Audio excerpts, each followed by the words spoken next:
வாழ்வதற்கு உண்டான வாய்ப்புகளை வந்து நிச்சயமாக ஏற்படுத்தி கொடுக்கும். சரிங்களா?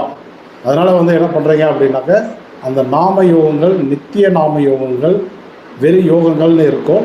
அந்த இடத்துல பாருங்கள், விஸ்கம்பம், கண்டம், பரிகம் அப்படின்னு சொல்லி 3 பேர் இருந்தது அப்படின்னா, நீங்கள் வழிபட வேண்டிய தெய்வம் எது அப்படின்னு பார்க்கும்போது, இப்போ தெய்வங்கள் அப்படின்னு வரும்போது பார்த்தீங்க அப்படின்னாக்க, நமக்கு சுற்றி நம்ம வீட்டை சுற்றி, நம்ம ஊரை சுற்றி, நம்மளுடைய அண்டை ஊர்களையெல்லாம் சுற்றி பார்த்தீங்க அப்படின்னா, தமிழ்நாடு சுற்றிங்கன்னா எல்லா கோவில்களுமே இருக்கும்.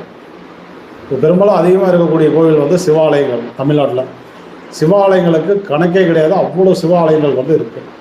அதுக்கப்புறம் பார்த்தீங்க அப்படின்னாக்க அம்மன் ஆலயங்கள், அதே போல் முருகனுக்கு உண்டானது, முருகனுடைய கோவில்கள், விநாயகர் கோவில்கள், அதுக்கப்புறம் கிராம தெய்வதைகள் என்று சொல்லப்படக்கூடிய அந்த ஆலயங்கள்,